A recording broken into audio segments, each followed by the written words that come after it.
Listen up, ladies and gentlemen.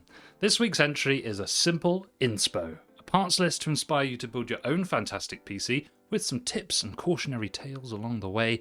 And with that in mind, we're building a mid-range PC in the Lian-Li O11 Dynamic Mini, which is the shorter cousin of the full-sized version. Our parts list is as follows. Ryzen 5 5600 6-core CPU. I think this represents fantastic value for money. I get these for around £125 a pop, and I think you get real good bang for buck CPU performance with that. We've got TECWARE 240mm liquid cooler. It's the first time I'm using this liquid cooler. I'm not usually too worried about lesser known brands in terms of power supplies because they're often made by the same OEMs to begin with. MSI B550M PRO-VDH Wi-Fi for our motherboard. We've used this one loads of times, guys. The reason I chose this is because it's decent enough to handle up to Ryzen 7 CPUs, absolutely no problem. It's well priced at about £120. Actually, it's been a lot cheaper before. It's got Wi-Fi built in, and crucially, it's got a USB front panel Type-C connector. So with cases with USB-C on the top panel or front panel, whatever you want to call it, it's rare to have a lower end motherboard like this or a cheaper motherboard like this have that connector. So it's a really nice sort of sweet spot motherboard for this kind of build. We've got 16GB of Corsair RGB RAM, and that's running at 3600 MHz, which is kind of ideal for these Ryzen systems in the 5000 series. We've got a 500GB Intel 670p SSD. Got to use these up. I've got a load of them about, but most of you guys are going to be wanting 1TB or more, but you can always add to this 500GB in future if you want. We've got an RTX 3060 Ti. This is the Inno3D Twin X2 version, and I actually got this pretty close to MSRP, which is kind of stupid to be saying that. I mean, all these years later after release, I think it was about £380, maybe just a few quid less than that, something like that. Significantly cheaper than other 3060 Ti's. The cooler's not as good, but it doesn't really matter for a 3060 Ti that much. It's not going to cause us any problems. You know, if you had a cheaper cooler like this on something like a 3080, then yeah, there's a problem. But here, we're absolutely fine. Power supply wise, 650 watt 80 plus gold EVGA PSU.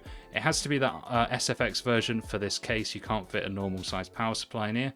We got a bunch of 120mm ARGB case fans and these pastel rainbow colored cable extensions. It's a sweet spot spec, so let's build it up. Leaving all my pressure and mistakes. Wanted better, nothing to remember, so I'm freeing up my brain. Take me flying, bring me the horizon, float above the world that I'll erase.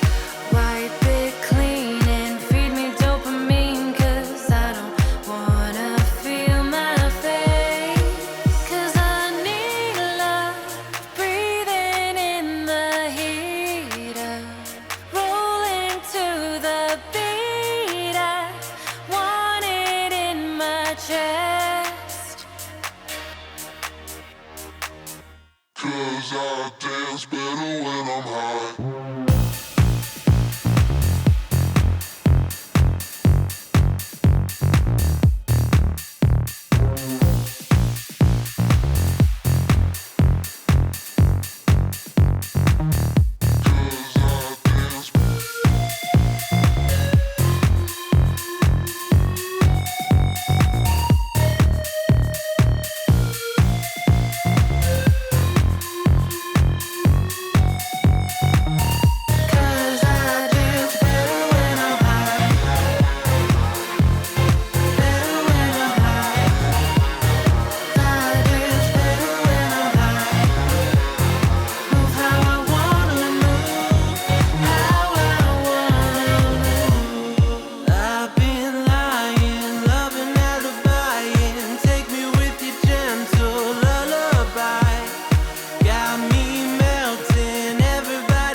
blimey, that's nice. Yeah, it's not the tippity top of aesthetics, but we're not paying tippity top prices. It's a great value spec, but still carrying a bit of flair thanks to that O11 dynamic style. And speaking of which, what's this case actually like?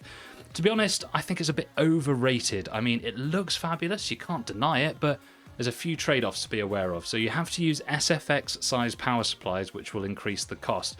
The smaller power supplies kind of sound silly, but they're more expensive because there's more engineering that goes into it. There's not much cable management room in these O11 dynamic style cases.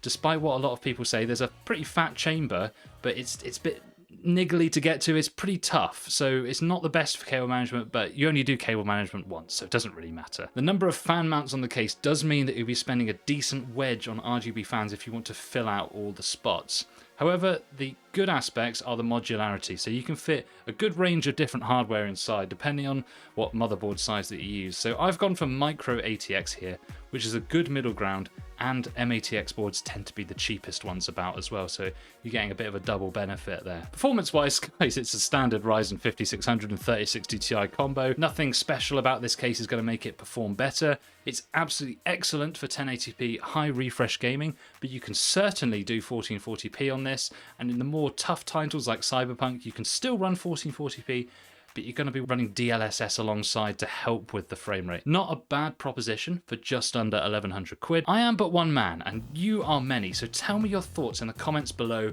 and check out PC36.co.uk where we've listed this PC and of course many other beautiful PCs. Subscribe and hit the... guys, when people ask you to subscribe, does this actually work? Do people actually do it when you ask them? I mean, I don't know. I'm not going to ask you again. Anyway, bye!